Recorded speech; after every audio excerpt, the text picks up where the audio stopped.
প্রতিশ্রুতি দেওয়া হয় প্রতিশ্রুতি ভঙ্গ করার জন্য। আমার চুলের কোনা পর্যন্ত আপনারা জানেন, ডিসিশন নেওয়ার দায়িত্ব আপনাদের, কাজ করার দায়িত্ব আমার। এর কারণ হচ্ছে যে সিনেমায় কাজ নেই ভাই, সিনেমা হচ্ছে না। যে কটা সিনেমা হয়েছে ওখানে আমার নেই নেই, তো বেকার পুরো থাকার হচ্ছে কাজ তো করতে হবে, কারণ এই কাজটা অনেক কিছু শিখি নেই, যে কারণে ওই যে নাটকে, সিরিয়ালে, ওবিসিতে চলতেছে। I can be a Roman when I am in Rome. আমি যখন যেখানে থাকি সে অবস্থায় নিজেকে মানে নিতে চেষ্টা করি বা পারি।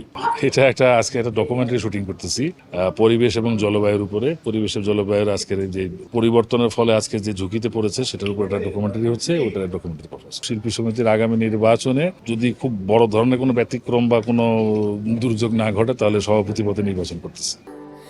স্যান্ডেলিনা সো, রূপচর্চায় আভিজাত্য। পাশ নির্বাচিত হওয়ার ব্যাপারে আমি নিজে প্যানেল বলেছি তো অলরেডি। আমি সভাপতি, আর আমাদের জয় চৌধুরী, নায়ক জয় চৌধুরী ও সাধারণ সম্পাদক করছেন। আমাদের প্যানেলে আরো অনেকেই আছেন, অনেক তারকা শিল্পী আছেন, তাদের নাম এখন না বললাম।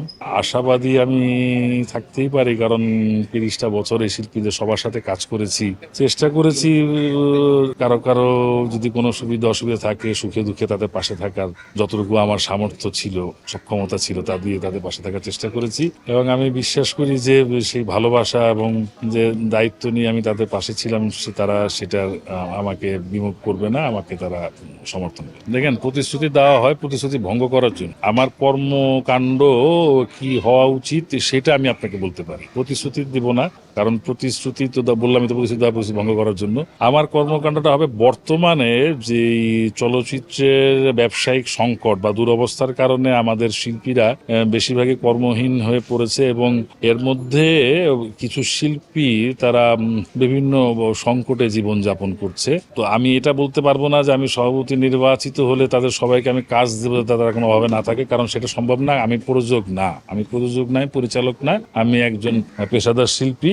তবে তাদের এই সংকটে কিভাবে একটু পাশে থেকে তাদের সমস্যাগুলো কিছুটা দূর করা যায়, তার কিছু কিছু পলিসি আমার আছে, যেটা আমি নির্বাচিত হলে অ্যাপ্লাই করব, যেটা এখন আমি বলতে চাচ্ছি 100%। আমি চাই যে মানুষ আমাকে যেভাবে চিনে সেভাবে চিনেই আমাকে যদি তারা নির্বাচিত করে, সেটা আমার জন্য ভালো, তাদের জন্য ভালো। আমি কোনো বনিতা করে, কোনো মিথ্যে প্রলোভন দেখিয়ে, কোনো অভিনয় করে আমি তাদের সাথে আমি প্রতারণা করতে পারবো না। আমার যেটা সত্য, যেটা আমার দ্বারা সম্ভব, আমি সেটাই আমি এখনো আছে, আগামীতেও থাকবো। এটুকু জেনেই আপনারা যদি আমাকে সমর্থন দেন তাহলে আলহামদুলিল্লাহ। আপনাদের জন্য কি করতে হবে জানি না, তবে যেটা করতে হবে সেটা দৃশ্যমান হবে। না, আমিও তো অনেক ফান করি। ভোটারদের কাছে একটা কথা কি, দেখেন, আমার বয়সের অর্ধেকের বেশিটা সময় আপনাদের সাথে কাটিয়েছি। আমি কতটুকু ভালো, কতটুকু মন্দ, কতটুকু কথা দিয়ে কথা রাখতে পারি, কতটুকু কথা দিয়ে কিছুই রাখি না, সেটা সবই আপনাদের চেয়ে বেশি ভালো কেউ জানে না, কারণ সারাটা জীবনের 2/3 সময় আপনাদের সাথে কাটিয়েছি। আপনাদের কাছে আমার বলার কিছু নেই, নিজে ওপেন করার কিছু নেই। আমার প্রতিটা শব্দ, প্রতিটা জিনিস, আমার চুলের কোনা পর্যন্ত আপনারা জানেন, ডিসিশন নেওয়ার দায়িত্ব আপনাদের, কাজ করার দায়িত্ব আমার। হ্যাঁ, দ্বিতীয় পরিবার অবশ্যই বলা হয়। বাপ্পা ভাই আমার দেখা মতে চলচ্চিত্রের অন্যতম সজ্জন ব্যক্তি। খুব ফানি, খুব ফান করেন, আড্ডা মারতে পছন্দ করেন, সবাইকে হাসাতে পছন্দ করেন। তার কথায় কেউ দুঃখ পাক, তার কথায় কেউ কষ্ট পাক, সেটা কখনো তিনি করেন নেই বা করতে চান বলে মনে করি না।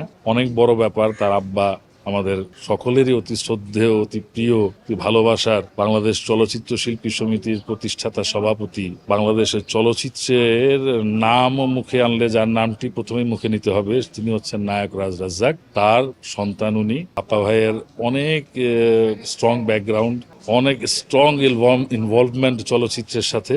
অফকোর্স উনি একজন প্রচন্ড পরিমাণে যোগ্য একজন প্রার্থী। তার প্রতি যদি উনি দাঁড়ায়, I am not sure, election যদি উনি দাঁড়ায়, অবশ্যই তার প্রতি আমার শুভ কামনা থাকবে, তার প্রতি ভালোবাসা, এবং তার প্রতি তিনি কামিয়াব হোক এই দোয়াও করব। যেহেতু আমিও প্রেসিডেন্ট নির্বাচন করছি, উনিও প্রেসিডেন্ট নির্বাচন করছে, হয়তো ভোটটা তাকে দিতে পারবো না, কিন্তু তার বিরুদ্ধে কিছু বলার সাহস বা ঔদ্ধত্য দেখানোর মতো ব্যক্তি আমি নই।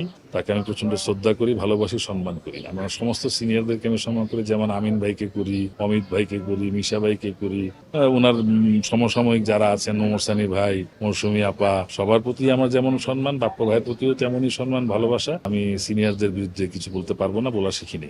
আমি তো আমার নিজের দুর্নাম করতে পারি না। চলচ্চিত্রকে যদি একটা ধরেন, চলচ্চিত্র একটা দেহ, আমি তার একটা অঙ্গ, আমি ওই দেহের অঙ্গ হয়ে আরেকটা অঙ্গের বদনাম করা তো আমার নিজের বদনাম করা। আমার দর্শকরা তো আমাদের ভোটার না, আপনারা আমাদের জন্য দোয়া করবেন। সবচেয়ে বড় আহ্বান আপনাদের প্রতি, চলচ্চিত্রের এই ভঙ্গুর অবস্থা, এই সংকট থেকে উত্তরণের জন্য আপনাদের সহযোগিতা আমাদের প্রয়োজন। আপনারা বেশি করে ছবি দেখেন, সিনেমা হলে যান, ছবি দেখেন, এবং আমরাও চেষ্টা করব যাতে আপনাদের জন্য মানসম্পন্ন সিনেমা হল যত বেশি করা যায় সে ব্যাপারে এখানে অনেক উদ্যোগ নেওয়া হচ্ছে। আমরা সরকারের সাথে ওই ব্যাপারে আলাপ করব। ইনশাআল্লাহ আমাদের পাশে থাকবেন, আমাদের ছবিগুলো দেখবেন প্লিজ। আমাদের চলচ্চিত্রের আবার সেই সোনালী দিনটাকে ফিরিয়ে আনার জন্য আপনাদের সহযোগিতা অত্যন্ত দরকার।